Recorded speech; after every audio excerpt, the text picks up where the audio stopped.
இல்லம்மா மீனாட்சி, என்னோட சந்தோஷத்துக்காக நான் உன் வாழ்க்கையை பணையம் வைக்க விரும்பல. அண்ணா, நான் பட்டு போன மரம்னா. அதை துளிர்க்க வைக்க நான் இருக்கம்மா. வாழ்க்கை முழுக்க எனக்கு இது தேவைண்ணா. தாங்கி நிக்கிறதுக்கு அண்ணனா நீ இருக்க. எனக்கு இது போதும்னா, வேற எதுவும் வேண்டாம். மீனாட்சி, நீ வாழ்க்கை முழுக்க தடுமாறக்கூடாது. எப்பவுமே ஸ்டெடியா இருக்கணும். அன்பால உன்னை எப்பவும் தாங்கி நிக்க வைக்க உனக்கு ஒரு புருஷன் வேணுமா? ப்ளீஸ்ண்ணா, இந்த கல்யாணத்தை கெடுத்துறாத. உனக்கு அண்ணி ரொம்ப பொருத்தமா இருப்பாங்கண்ணா. ஆமாப்பா, கொஞ்சம் புரிஞ்சுக்கப்பா. இல்லப்பா, நீங்க 2 பேரும் என்ன மன்னிச்சிருங்க. நீங்க சொன்ன பொய்க்காக நான் உங்ககிட்ட மன்னிப்பு கேட்டுட்டு நாம இங்க இருந்து கிளம்பலாம். மத்ததெல்லாம் அப்புறமா வீட்டுல போய் பேசிக்கலாம்.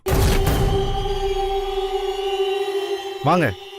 மாறா, சொன்னா கேளு மாறா.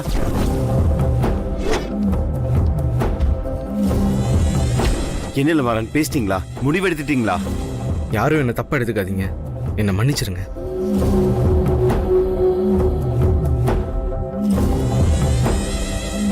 இளமாறன் சார், என் தங்கச்சியை கல்யாணம் பண்ணிக்கிற மாப்பிள்ளை வீட்டுல இருந்து தான் பொண்ணு எடுக்கணும். அவரோட தங்கச்சி தான் நான் கல்யாணம் பண்ணிக்கணுங்கிறது என்னோட எதிர்பார்ப்பு.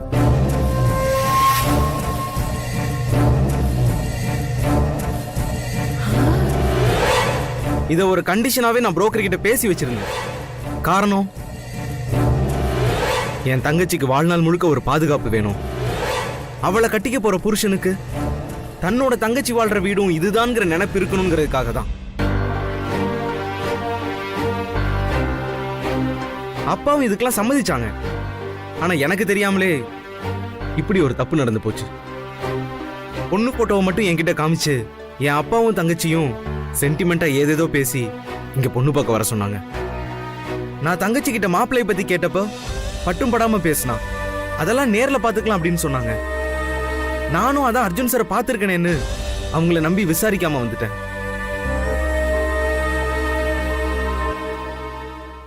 இங்க வந்தாதான் நடந்த தப்பு என்னன்னே புரியுது. அவங்க என்னோட கண்டிஷன் உங்ககிட்ட சொல்லாம மறைச்சிட்டாங்க. எல்லாரும் என்ன மன்னிச்சிருங்க. நான் இப்ப வசுந்தராவை கல்யாணம் பண்ணிக்க முடியாத சிச்சுவேஷன்ல இருக்கேன்.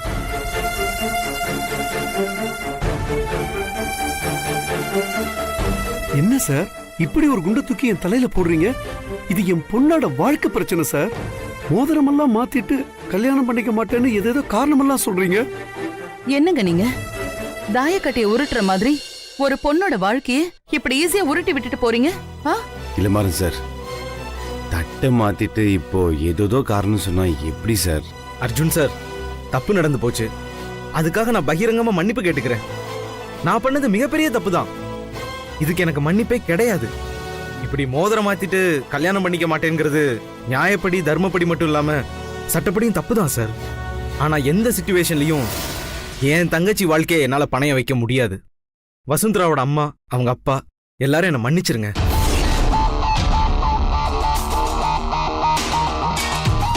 நான் செஞ்ச தப்புக்கு எனக்கு என்ன தண்டனை வேணாலும் கொடுங்க, அதை நான் ஏத்துக்கிறேன். ஆனா என் தங்கச்சி மீனாட்சியை விட்டுட்டு நான் மட்டும் தனியா கல்யாணம் பண்ணிக்க முடியாது.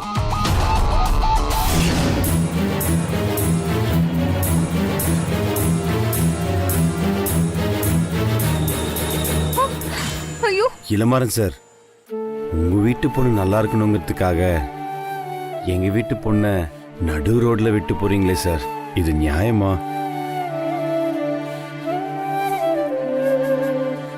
தப்பு நடந்துருச்சு, மன்னிச்சிருங்கன்னு போறதுக்கு இது சாதாரண விஷயம் இல்ல சார். சார், இது ஒரு பொண்ணோட எதிர்காலம் சார். அவ எதிர்காலமே சீரழிஞ்சிடும் சார். அவளுடைய கனவை காலில் போட்டு மிதிச்சிட்டு போறீங்களே சார்.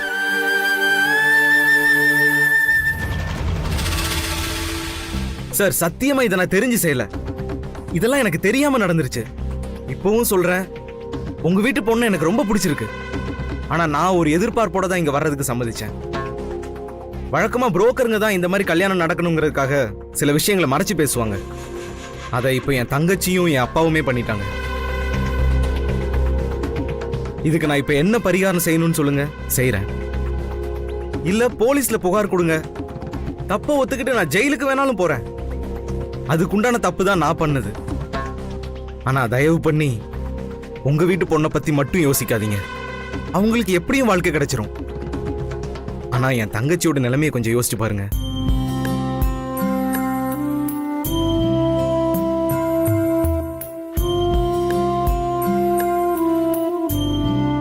கடவுள் இவளை எவ்வளவு அழகா செதுக்கினாலும் இவளுக்கு உடம்புல குறை வச்சுட்டாரு சார். சார், குறையுள்ள ஒரு பொண்ணோட மனசு எப்படி இருக்குன்னு நான் உங்களுக்கு சொல்ல தேவையில்ல சார். மீனாட்சி அம்மா இல்லாம வளர்ந்தவன் இன்னும் குழந்தையாவே இருக்கா சார். அவ வாழ்க்கையில அவளுக்கு எல்லாமே நான் தான் சார். எனக்காக அவ வாழ்க்கையை தியாகம் பண்ண துணிஞ்ச அவளை எந்த சிச்சுவேஷன்லயும் நிராதரவா விட்டுட்டு என்னால சுயநலமா இருக்க முடியாது சார். சார் சார் ஒரு நிமிஷம். எங்க வீட்டு பொண்ணோட நிலைமை சார்.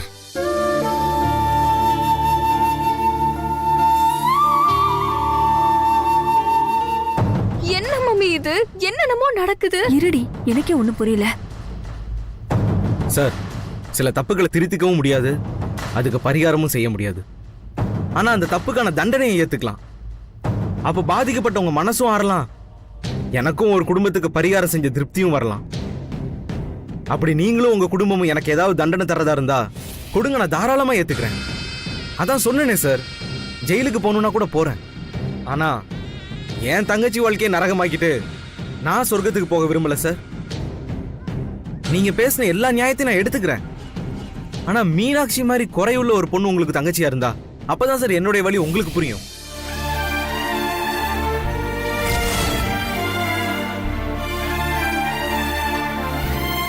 அப்பா, மீனாட்சி. சார் ஒரு நிமிஷம்.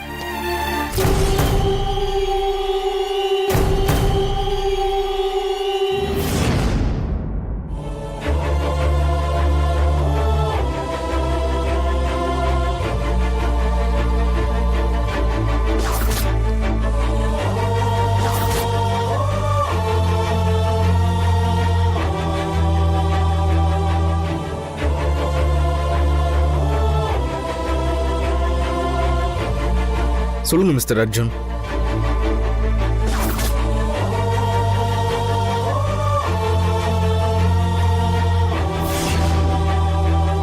தட்டை மாத்தினதுக்கு அப்புறம் ஒரு பொண்ணோட கல்யாணம் நிக்க கூடாது சார்.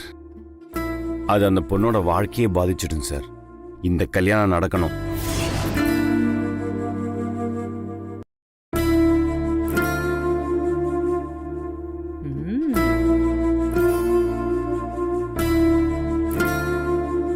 நான் உங்க தங்கச்சியை கல்யாணம் பண்ணிக்கிறேன் மாறன்.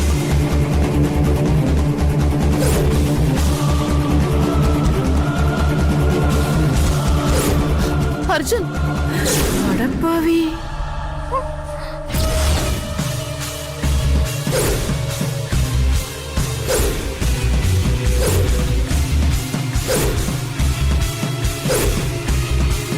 இப்ப நீங்க வசுந்தராவை கல்யாணம் பண்ணிப்பீங்கல்ல? சார், உண்மையாதான் சொல்றீங்களா? உண்மையதாங்க சொல்றேன். நான் உங்க தங்கச்சியை கல்யாணம் பண்ணிக்கிறேன்.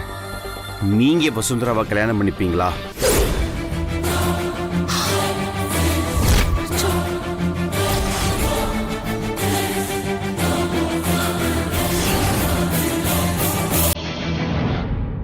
பண்ணிக்கிறேன்.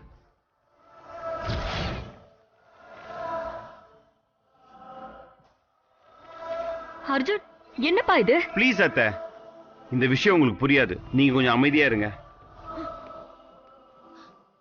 அம்மா,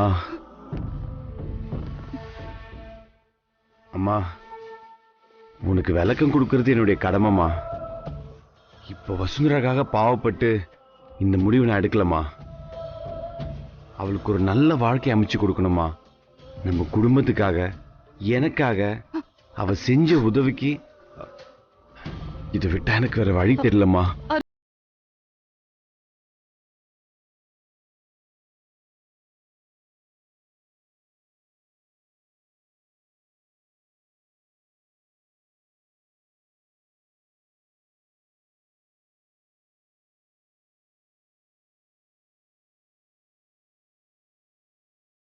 காரணம் வசுந்தரா தானம்மா.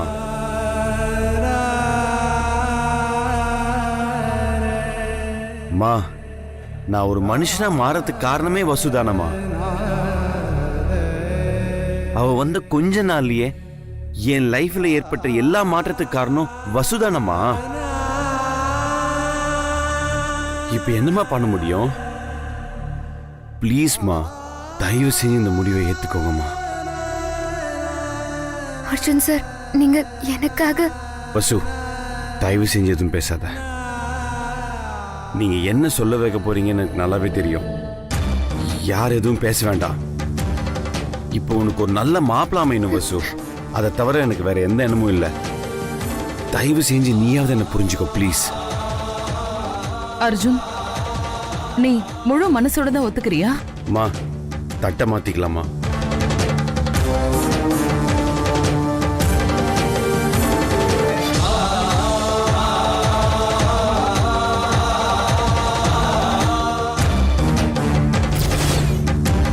மா, தட்டை வாங்கிக்கோங்க.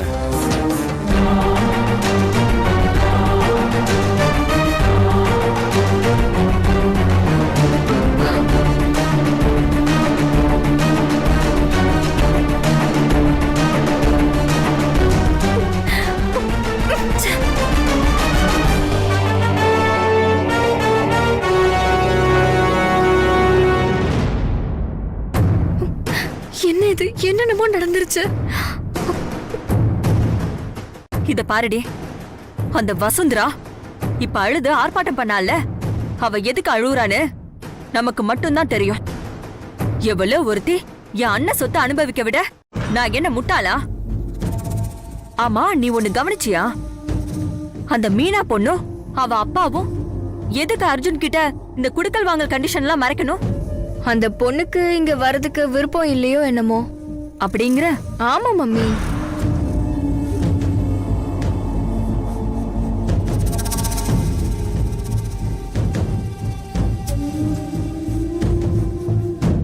அப்படி ஒரு விருப்பம் இருக்கோ இல்லையோ, ஆனா அத நாம உருவாக்கி விட்டுருவோம்.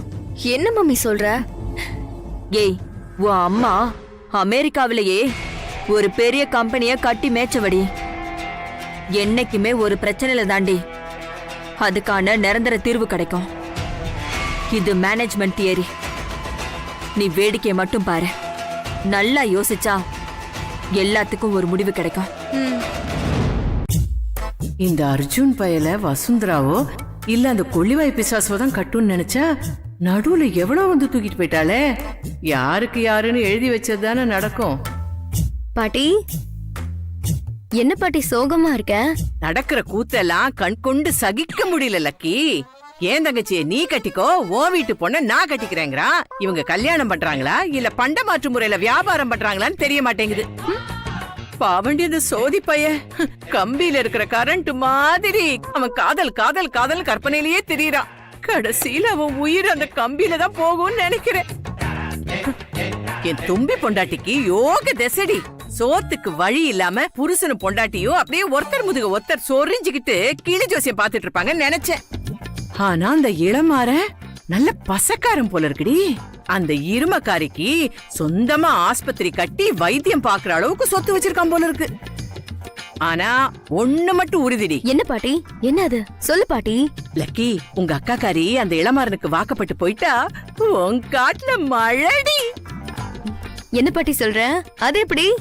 ஆமாண்டி, உனக்கு இடைஞ்சலா உங்க அக்காக்காரி இருக்க மாட்டா இல்ல. ஆனந்த நீ சுலபமா கரெக்ட் பண்ணிடுவல. ஆனா அதுலயும் ஒரு சிக்கல் இருக்கே. என்ன பாட்டி சிக்கல்? இப்போ அர்ஜுன் அவளுக்கு சிக்கலன்னு வச்சுக்க. படைக்கரைச்ச மாவுல பஜ்ஜி போட்டா ஆவாதா? கொஞ்சம் புரியுற மாதிரி சொல்லு பாட்டி. இல்லடி, அவ ஆனந்த கரெக்ட் பண்ணிட்டா நீ என்ன பண்ணுவ? ஐயோ, என்ன பாட்டி இப்படி எல்லாம் குண்டு தூக்கி போடுற? அதெல்லாம் நடக்காதுடி. நடக்கலாமோங்கிறதுக்காக சொல்றேன். அதுக்கு முந்தி நாம முந்திக்கணும். ஆனா ஒண்ணுடி, அந்த அமெரிக்கா செக்கு உலக்கைக்கும் அவ பொண்ணுக்கும் செம சாக்குடி. ஏன் என்னடி இப்படி கேக்குற? அந்த அர்ஜுன் அந்த பொண்ண கட்டிக்கிட்டா இந்த நச்சுப்பாடு திண்டாட்டமா போயிடுமே. பீரோ 1 சாவி 2ன்னு அவளும் நானும் கணக்கெல்லாம் போட்டு வச்சிருந்தோம். இப்போ ஒரே பீரோ ஒரே சாவின்னு ஆயிடும் போல இருக்கு. பாட்டி, நீ மனசை விட்டுடாத. நிச்சயம் தானே நடந்திருக்கு. இன்னும் கல்யாணம் முடியல. பொறுமையா இரு பாட்டி, நல்லதே நடக்கும். நல்லதே நடக்க கூடாதுடி. உன் கனவு பலிக்குதான்னு பாப்போம். ஆனா ஒன்னே ஒண்ணுடி, நாம 2 பேரும் பேசிக்கிறது அவளுக்கு 2 பேருக்கும் தெரியவே கூடாது. ஓ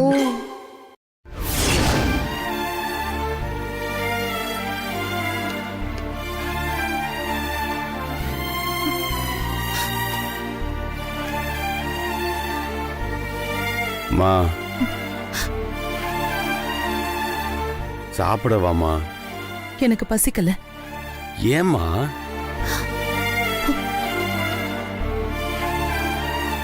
உனக்கு நீயே துரோகம் பண்ணிக்கிட்டியோன்னு தோணுதுப்பா. அந்த கவலை உனக்கு இல்லையா அர்ஜுன்? இல்லம்மா, எதை செஞ்சாலும் யோசிச்சுதாம்மா செய்வேன். சந்தர்ப்பவசமா ஒரு தப்பு நடந்து போச்சு. அது அது எப்பவும் நமக்கு சாதகமா மாத்திக்க கூடாதுமா. அது ரொம்ப பாவம். அந்த தப்பை சரி செய்யறதுக்கு நான் பண்ணதுதாம்மா கரெக்ட். மனசுக்குள்ள நீ ஒருத்தைய நினைச்சிட்டு இருக்கியப்பா. அவ மேல நீ எவ்வளவு அன்பு வச்சிருக்கன்னு எனக்கு தெரியும். அவளை கண்டுபிடிக்க அதுக்கு நீ என்னெல்லாம் பண்ணிருக்கன்னு எனக்கு தெரியும். கால நேரம் கை கூடி வரும்போது எப்படி பண்ணிட்டியப்பா? நான் இந்த தப்பும் பண்ணலையம்மா. அம்மா, அந்த மாதிரி ஒரு முடிவு எடுக்காட்டி என்னமா நடந்திருக்கும்? எல்லாமே ஸ்டாப் ஆயிருக்கும்லம்மா. இது நம்ம வீட்டுல வச்சே ஏற்கனவே ஒரு தடவை இந்த மாதிரி ஆயிருக்கு. திருப்பியும் இதே மாதிரி நடந்தா வசுவோட அம்மா அப்பா என்னமா நினைப்பாங்க? வீட்டுக்கு வந்து பொண்ணை பார்த்துட்டு ஏதோ சந்தர்ப்ப வசத்துல 2 தடவை தட்டி போய் 3ஆவது தடவை அதுவும் மோதிரம் போட்டு தட்டு மாத்தின பிறகு அந்த கல்யாணம் நின்று போச்சுன்னா ரொம்ப தப்பா போயிடுமா? நம்ம வீட்லயும் ஒரு பொண்ணு இருந்து அவளுக்கும் இந்த மாதிரி ஒரு சூழ்நிலை வந்தா நம்ம என்னமா செய்வோம்? நீ சொல்றது ஒரு வாதம்பா. ஆனா மனசுன்னு ஒண்ணு இருக்கே. அம்மா, இந்த மனசு இருக்கிறதுனால தானம்மா உடம்புல குறையுள்ள ஒரு பொண்ணுக்கு வாழ்க்கை கொடுத்துருக்கேன். அதை விட வசுந்தராக்கு ஒரு நல்ல வாழ்க்கை அமைச்சு கொடுத்துருக்கேம்மா. டேய், உன்னோட கேர்ள் ஃப்ரெண்ட நீ எப்படி மறக்க முடியும்? தாம் போக்குக்கு போற வாழ்க்கைமா. மறக்கிறதும் நினைக்கிறதும் எனக்கு ரொம்ப ஈஸி ஆயிடுச்சு. இப்ப இருக்கிற அர்ஜுன் ரொம்ப வேறம்மா. அந்த பழைய வாழ்க்கையெல்லாம் அப்படியே மறந்துட்டு இப்ப புது வாழ்க்கைக்கு வரல. அதுக்கு காரணமான வசுக்காக நான் மறந்துதானமா ஆகணும். அர்ஜுன், நம்ம கம்பெனில வேலை பாக்குற ஒரு பொண்ணுக்கு நீ மாப்பிள்ளை பார்த்து கட்டி வைக்கிறது நீ செய்யற தர்மம். ஆனா அவளுக்காக நீ மனசுல வச்சிட்டு இருக்கிற பொண்ணு வேண்டான்னு விட்டுட்டு இன்னொரு பொண்ணுக்கு தாலி கட்டுறது தர்மம் இல்லையடா?